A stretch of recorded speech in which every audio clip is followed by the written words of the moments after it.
নমস্কার, কেমন আছেন সবাই? আজকে আবার একটি ভিডিও নিয়ে সকলের সামনে হাজির হয়ে গেলাম। সকালবেলা বড়ি দেওয়ার জন্য যখন ডাল বাটছিলাম, কড়াইয়ের ডাল, তখন কিন্তু এই ডাল বাটার থেকে একটুখানি ডাল তুলে রেখে দিয়েছিলাম। এই ডালটা আগের দিন দুপুরবেলা ভেজানো হয়েছিল, তাই সকালবেলা ভাবছিলাম একটুখানি বড়ি দেওয়া হবে। ওদিকে মা কুমড়ো করে রেখে দিয়েছে। এই বড়ি দেওয়ার ভিডিওটা কিন্তু আপনারা আগের ভিডিওতে পেয়ে যাবেন। তার জন্য মিক্সিতে ভালো করে একদম মিহি করে ডালটা বেটে নিচ্ছি। ডালটা অনেকটা ডাল, যেহেতু 1 কিলো ডাল, তো অল্প অল্প করে দিয়ে বেটেছি। আর জল কিন্তু আমি একদমই দিইনি, না দিলেই ভালো হয় জল। যত ডালের আঁট থাকবে তত কিন্তু বড়ি দেওয়া ভালো হয়।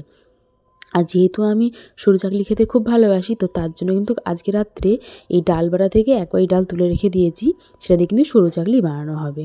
দেখুন কতটা মিহি করে ডালটা বেটেছি। আপনাদের সকলকে দেখাবো বলেই ভিডিওটা বানানো আজকে। যেহেতু খেতে খুব ভালোবাসি তার জন্যই বানাচ্ছি কিন্তু। আর তার জন্য কিন্তু এখানে আমি একটুখানি নিয়েছি চালের গুঁড়ি। চালের গুঁড়িটা আমি একটু বেশি পরিমাণে নিয়েছি, কারণ যেহেতু ডাল আর চালের যেই ব্যাটারটা সেটাই বানাবো।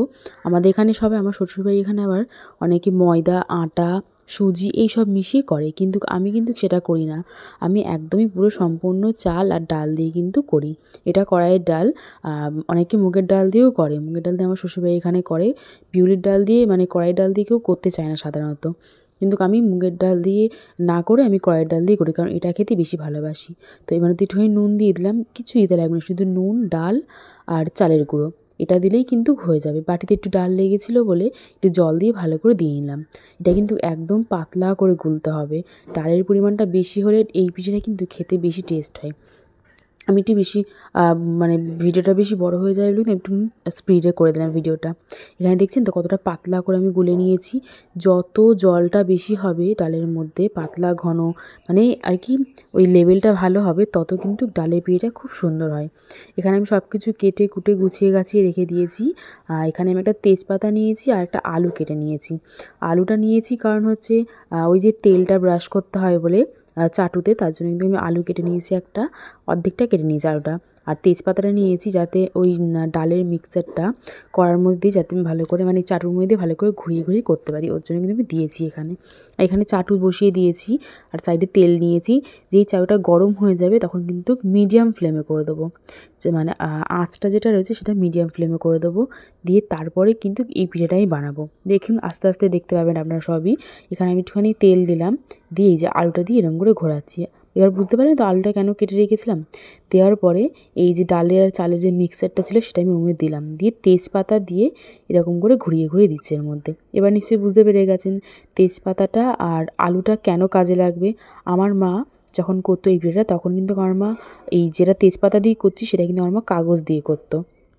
শক্ত জামা কাপড়ের পিচ বোর্ডের যে কাগজগুলো হয় সেটা কিন্তু দিয়ে করতো, খুব সুন্দর হতো জিনিসটা। তেজপাতা যদিও নরম হয়ে যায়, তাড়াতাড়ি খুব একটা থাকে না।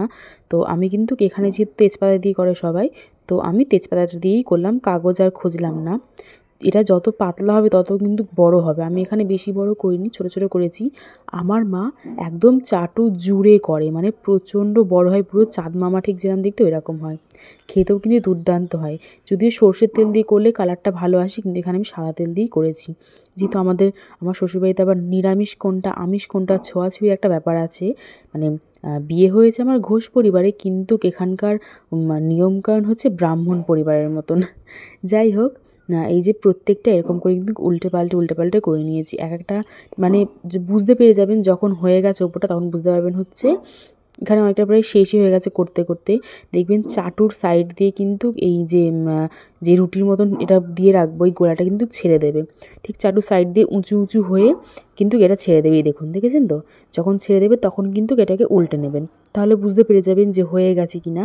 আর পিছন দিকটা একটু হালকা করে সেঁকে নিলে, এই যে এই সাইডটা হালকা করে সেঁকে নিলে কিন্তু হয়ে যাবে, বেশি সেঁকতে লাগে না, মানে কাঁচা ভাবটা আর কি চলে যাবে তারপরেই। তাহলে ব্যাস তৈরি হয়ে গেল আমাদের সরু চাকলি। ডাল আর চালের মিক্সচার দিয়ে সরু চাকলি, একদম নরম নরম, দেখেছেন তো? ভাঙছেও না, কিচ্ছু হচ্ছে না। এরকম করে কিন্তু আপনারাও বানাতে পারেন, খেতে কিন্তু দুর্দান্ত টেস্ট হবে। আজকে ভিডিও তাহলে এখানে শেষ করছি, দেখা হবে অন্য একটি ভিডিওতে। সকালে সাবধানে থাকবেন, ভালো থাকবেন, সুস্থ থাকবেন। আর এবার পিঠেপুলিতে কিন্তু এই সরু চাকলিটা অবশ্যই বানিয়ে খেয়ে দেখবেন কিন্তু, তারপরে আমাকে জানাবেন অবশ্যই কেমন লাগলো। আজ তবে আসি, দেখা হবে অন্য একটি ভিডিওতে। সকালে সাবধানে থাকবেন, ভালো থাকবেন, সুস্থ থাকবেন। আজ তবে আসি।